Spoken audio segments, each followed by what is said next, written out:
بسم اللہ الرحمن الرحیم۔ السلام علیکم ناظرین، اب ہم چلتے ہیں تیسرے پارٹ کی طرف۔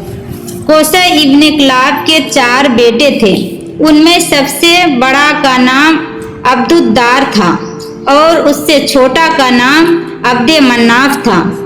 جب قصی بوڑھا ہو گیا تو اس نے کعبہ کے سارے مناصب اپنے بڑے بیٹے عبد الدار کو دے دیے، لیکن کچھ مدت کے بعد عبد الدار اور عبد مناف کے اولاد نے یہ عہدے آپس میں بانٹ لیے۔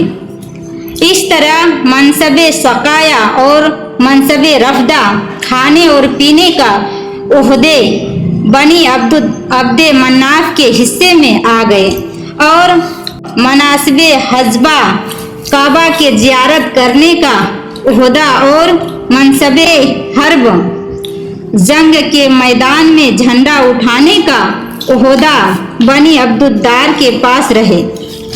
عبد مناف کے بڑے لڑکا کا نام عبد شمس تھا۔ بنی عبد مناف کے سرداری اور یہ دونوں عہدے اسی کو ملے، مگر بعد میں یہ سرداری عبد شمس کے چھوٹے بھائی ہاشم کے پاس آ گئے۔ ہاشم حضرت رسول خدا صلی اللہ علیہ وسلم کے پردادا تھا۔ یہ اپنی قوم میں سب سے زیادہ بزرگ، نیک اور عقل مند سمجھے جاتے تھے۔ ان کے شرافت اور سخاوت بہت مشہور تھی۔ انہوں نے مکہ کو بہت ترقی دی، دوسرے ملکوں سے تجارت معاہدہ کیے اور مکے کی شہرت کو 4 چاند لگا دیے۔ ہاشم نے ایک قانون بنایا کہ مکے سے ہر سال 2 بڑے تجارتی قافلہ جایا کریں۔ ایک قافلہ سردیوں کے موسم میں جائے جو یمن کا رخ کرے اور دوسرا قافلہ گرمی کے موسم میں روانہ ہو جو شام کو جایا کرے۔ اس سے مکے کی تجارت کو زبردست فائدہ ہوا اور سب لوگ خوشحال ہو گئے۔ ہاشم نے اپنی شادی یثرب کی ایک لڑکی سلیمہ بنت عمر سے کی۔ سلیمہ یثرب کے قبیلے بنی نجار کی لڑکی تھی اور اپنے دولت اور سمجھداری کی وجہ سے بہت مشہور تھی۔ ہاشم کو یہ لڑکی پسند آئی اور وہ اس سے شادی کر کے اب اسے مکے لے آئی۔ کچھ عرصے کے بعد سلیمہ امید سے ہو گئی۔ جب پیدائش کے دن قریب آ گیا تو ہاشم نے اپنے بیوی کو ان کے مائکے یثرب پہنچا دیا۔ اس کے بعد ہاشم خود تجارت کے لیے شام چلے گئے، مگر وہاں ایک جگہ غزوے میں ان کا انتقال ہو گیا۔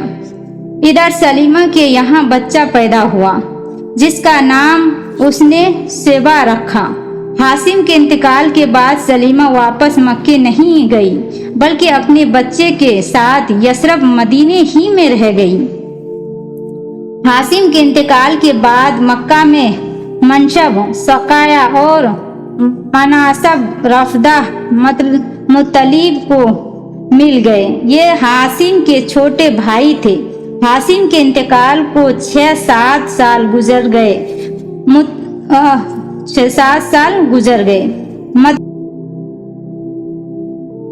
کو اس عرصے میں اپنے بھتیجے شیبہ کا خیال ہی نہیں آیا، مگر ایک دن اچانک انہیں بھتیجے کی یاد آئی اور وہ اس کو دیکھنے کے لیے بے چین ہو گیا۔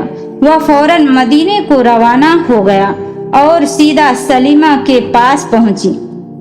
مطلب نے سلیمہ سے اپنے بھتیجے کو ساتھ لے جانے کی اجازت مانگی۔ سلیمہ کا یہ اکلوتا اور چہیتا بچہ تھا، اس لیے اس نے بھتیجے سے انکار کر دیا، لیکن مطلب برابر اصرار کرتے رہے یہاں تک کہ سلیمہ تیار ہو گئی۔